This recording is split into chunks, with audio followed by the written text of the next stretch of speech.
have a quick question. If I want to say Kaddish, I have to skip Tefillah or just not say Kaddish. And who are you saying Kaddish for? For Eliyahu Chazan. His children are not saying? None of them? They do. I think they do. Okay, so then it's better to daven, skip the Kaddish. Likkutei Torah, Masei 176, second column. 2, 4, 6, 9 lines from the end of the page. Now the Rebbe is explaining that the travels of the Jew is to elevate the level of Klippa. And he says that the person has an attribute of Ava to connect Hashem, yet not to transgress any negative commandments. And he has Rachmanis if the meditation doesn't work, so then you have awakened Rachmanis on the level of your neshama, how great it was and how low it felt, and because Rachmanis reveals the level of Ava. So he says, V'kol zeh b'krishma, okay, 9 lines in the end of the page of 176. V'kol zeh b'krishma, that all applies to Krishma, Shemin is bein, b'yichudi lo b'sichli v'asigosi.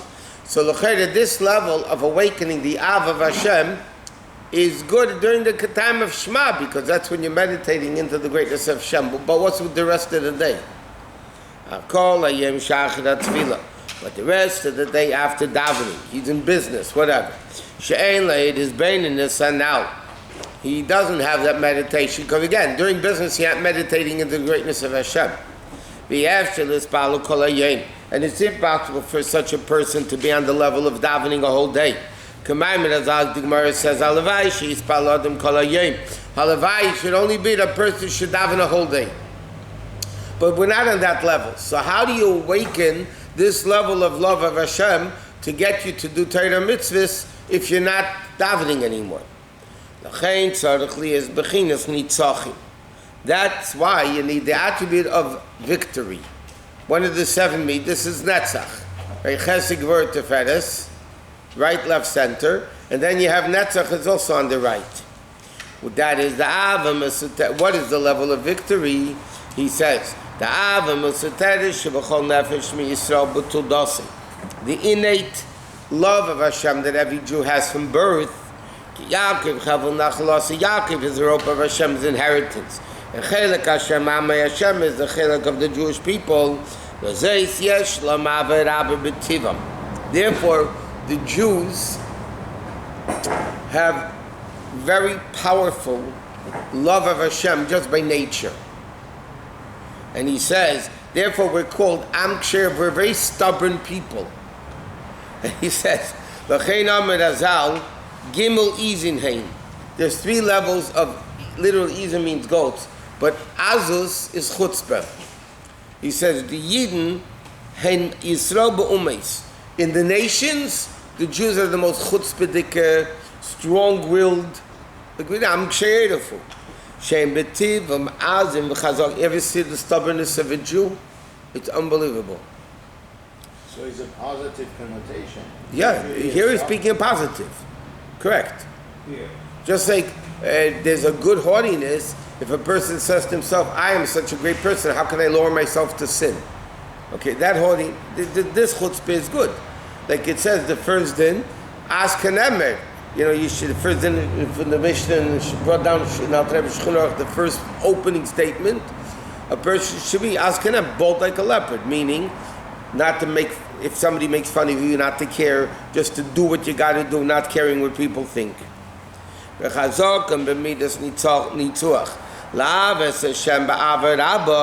love Hashem with this tremendous love, without any meditation. See, he says like this: when a person davens, that's when the time of meditation exists. But that meditation, I mean, that's why you need to daven first, because you need that meditation that you get, that, as the expression goes, take on the day. Then you can go take on the day. That causes that during the time of work, when you're not, or whatever, when you're not meditating into the greatness of Hashem, the Ava is so strong with the person that he'll never do anything wrong. V'kamosho halacha psuka. Like the concept of a halacha, shekachu adin b'lishim tam v'svara. Like, this is the halacha. Makes sense, doesn't make sense, it's totally irrelevant. I give you, what does he mean by this? Very simple. A guy's in the middle of the work in the winter, okay? And he's very busy at work, but he has to daven with a minyan. Yeah? So logically, okay, I won't daven with a minyan, I'll go daven myself. I mean, still davening, But then he says, no. You have to daven with a minyan, whether it makes sense or not. Or you have to do whatever. And that he says. Skip to the next page after the parentheses. That this is what it says in the pasuk. Hashem told Yaakov. Yaakov is telling his children what's going to happen to Ba'achir Sayyam at the end of days. Now, how did Yaakov know what's going to happen to the Jews at the end of the days? Because Hashem showed it to him. So he says, Hashem showed Yaakov Avinu, Shi'adayre Sachreinu, that there'll be later generations, Shelo Yelam Avai Deis Beininus. They're not going to create the love through meditation. Mi'yisich Lem Koto Mehachel Heis Beininus. So now, because we don't have the ability to meditate with Harchava, but there'll be Midas and Nitzachim. So Hashem knew that eventually our generation is not going to have the intellectual capacity like the earlier generations to meditate into the greatness of Hashem. Those people are able to sit 6-7 hours and meditate into Hashem. We can't do it for more than 2 seconds. Okay, we don't have the brain ability. We don't have the Focus. Being patient. No, we don't have the simple ability to be able to meditate like that. So Hashem showed Yaakov, don't worry about it. There's going to be midas and nitzuach. We don't have the concentration span for more than 2 seconds. So therefore, that's what the pasuk said. Vayavik ish imay Yaakov for Esav, right? V'kaf yerechei. He hit him in the thigh, which is the lowest part of the bodies, netzach. Veido and yishameid ala emes. So therefore, what level of Haidah does a Jew have a whole day? That's the level of submission. So he says, he agrees to the truth, that this is the way it's supposed to be. Even if you don't understand it, in your brain, nevertheless, like the Friedrich Rabbi used the expression with Mesiras Nefesh, Azein Nitandish. This is the way it's going to be, and not any different. It doesn't make sense. This is the way it's going to be, and there's no difference to it. Even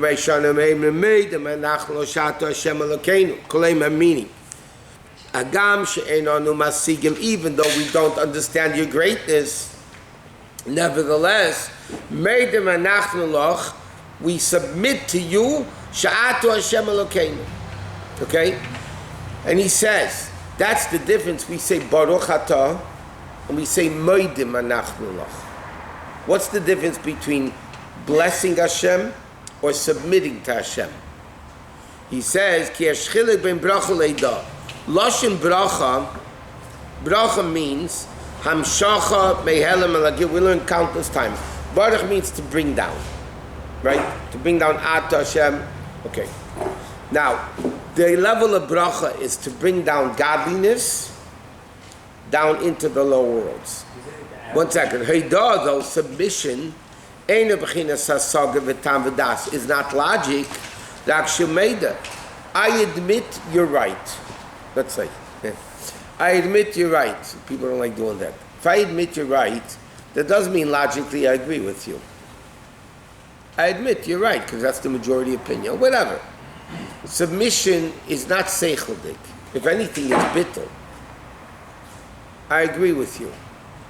Not because of seichel, because I just agree with you. You say and that's netzach. And then he says, so the Alter Rebbe is explaining like this. You have chesed wörter first, ave yir rachmanis, right? That's the hizbaininess.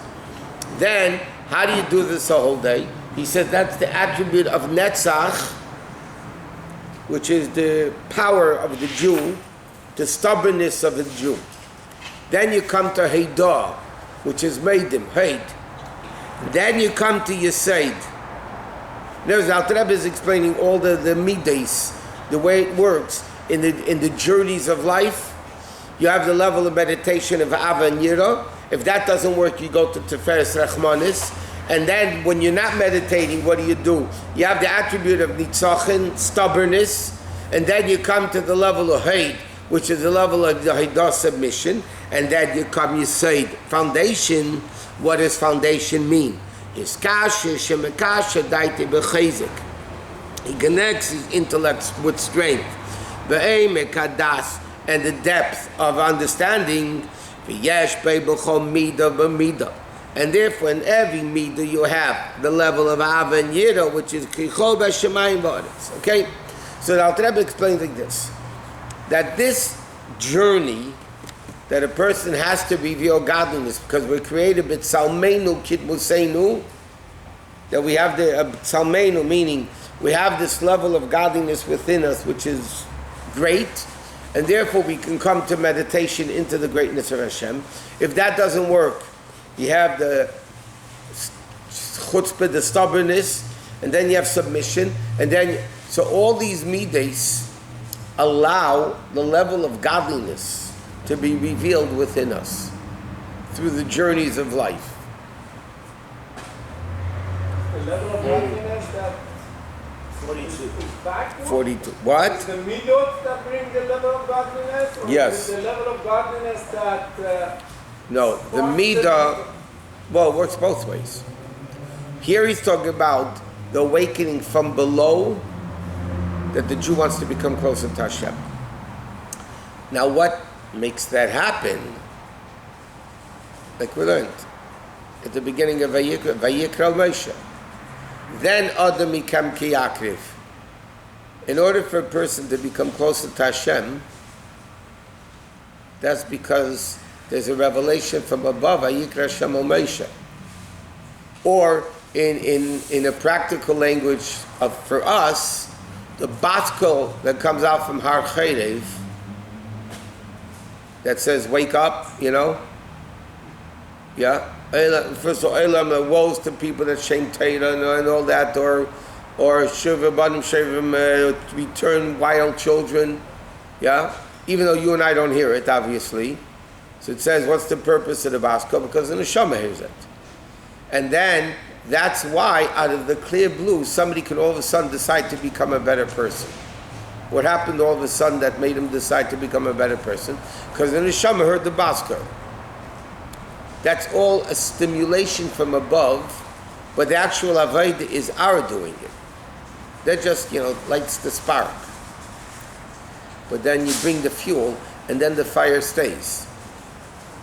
So every Avodah that a Jew does has to originate Momaila. You need the Serusa de La'ela, the awakening from above, that awakens it Serusa de L'Sata. But it's only to stimulate it. It doesn't make it happen. The Avodah is ours. So our Avodah is, as Alter Rebbe is explaining through the Yizbaininus, Rachmanis, and Netzach, and Heid, and Yeseid, that's our Avodah in the 42 journeys of life, in the Midbar, to reveal godliness in the world. The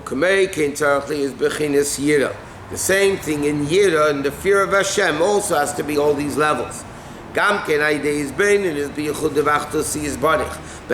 just like meditation creates a love of Hashem, it also creates an awesomeness of Hashem. Because when a person meditates how super great God is, then you're just embarrassed to do something He doesn't want you to do. That's Yira. Fear. Not that He's going to lightning is going to come out and kill you. It's an embarrassment or an awesomeness that a person has. Hashem is so great that I don't want to rebel against it. But in order to know that what it is to rebel against Hashem, you know how great Hashem is. That comes from His baininess. Meditation lasts like, What? Meditation lasts 2-3 seconds. The effect. No, it's not supposed to. Sets the tone, sets direction. If meditation lasts for 2 seconds, yeah, it's not real. No, but awareness that takes split of a second. Well, in You gain the comparison- awareness. What's wrong with that? Yeah, but there's different levels of awareness. You can be, For a moment, you just become. yeah, but what is, revelation. that's an awareness of a low level of God. Then you can have awareness of a higher level of Hashem. No, in comparison to something. No. You could have an awareness for Yiddishkeit. Yeah, a person who's not religious yet can have an awareness to Yiddishkeit.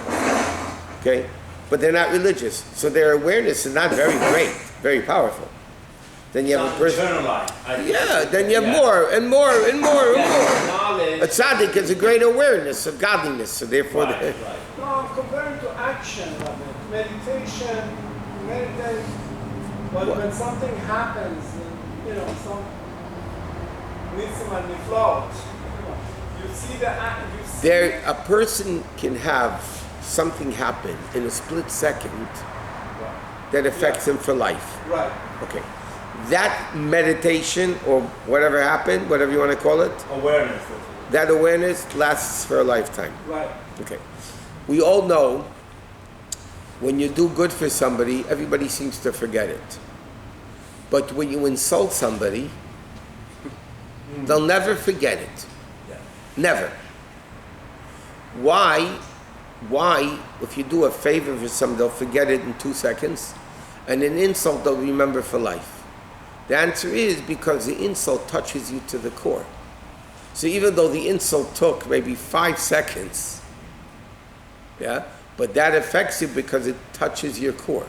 But even the It was like if something, the meditation lasts maybe 2 seconds, but it affects you to the core, you will never forget it.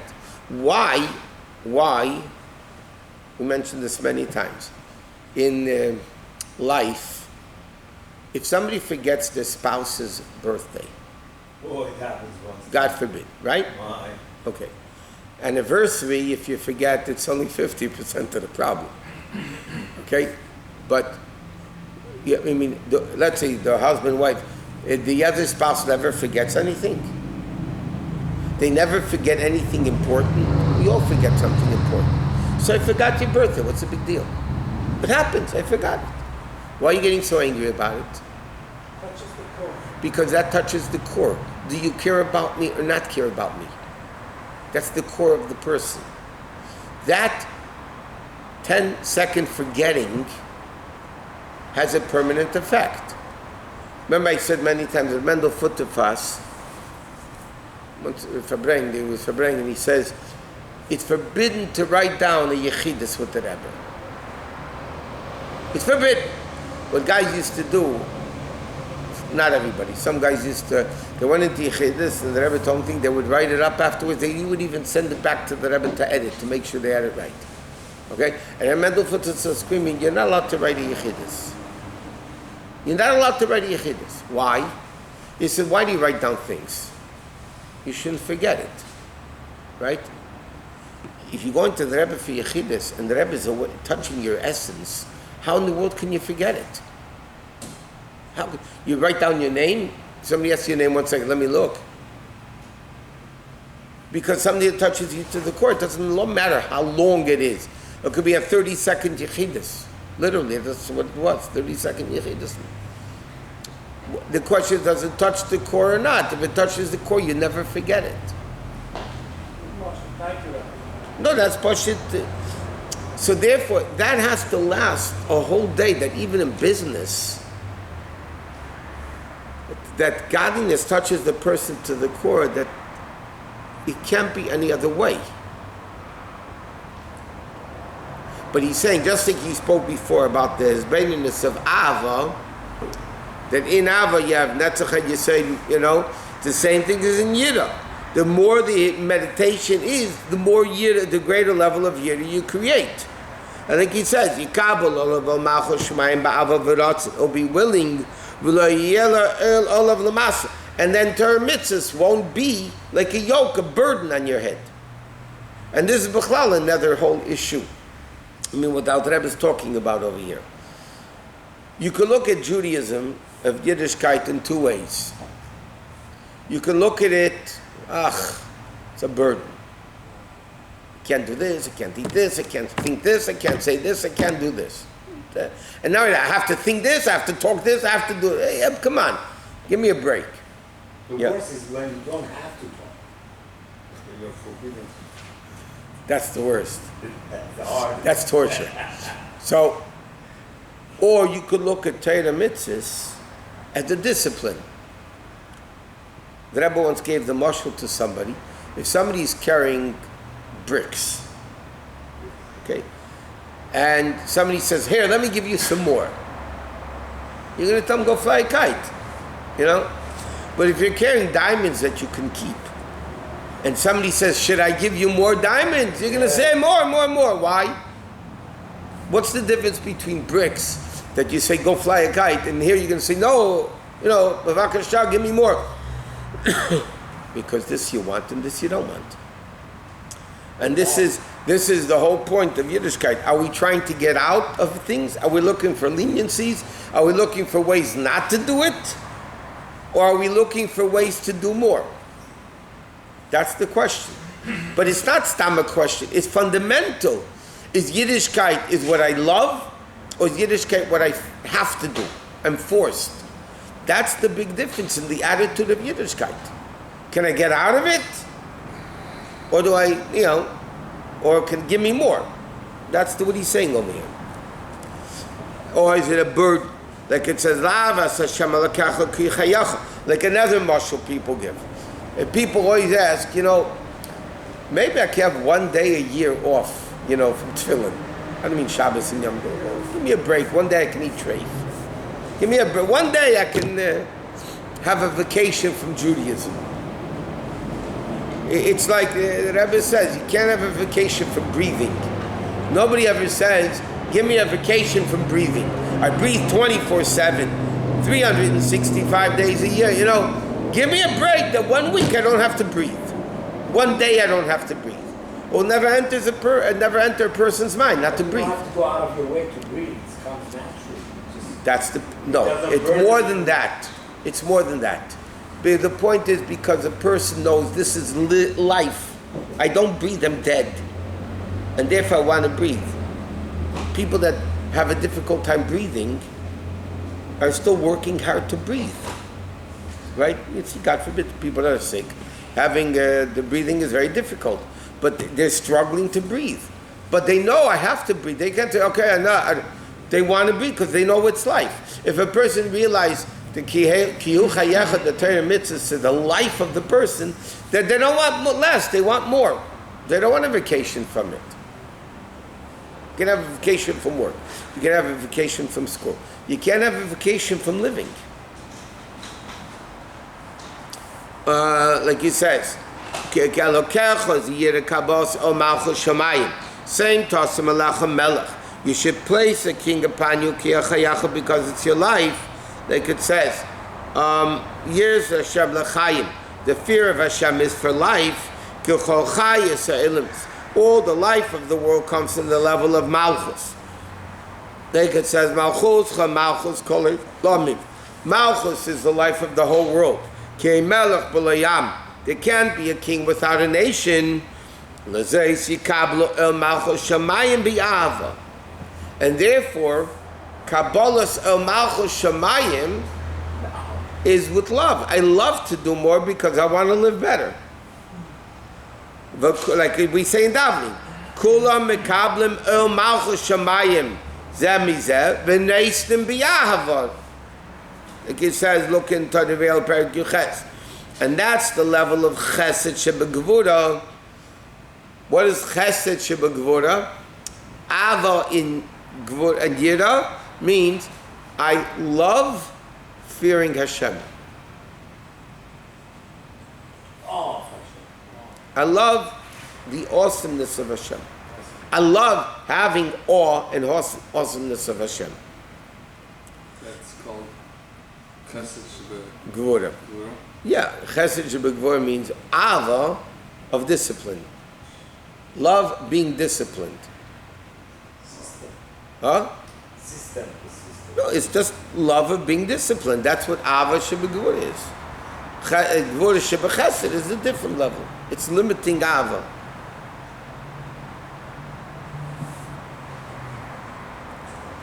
Okay, for instance, in evil you have the same thing.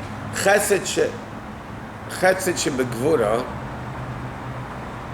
What's Chesed Shebegvura? Loving being athletic. Chesed Shebegvura means a kid wants to play with something dangerous, and he's asking me for it, and I want to be nice, so I'll give it to him. That's called Chesed Shebegvura, because really what I'm doing is hurting him. Gvura Shebechesed is when a kid asks you for something and you say no because you love him.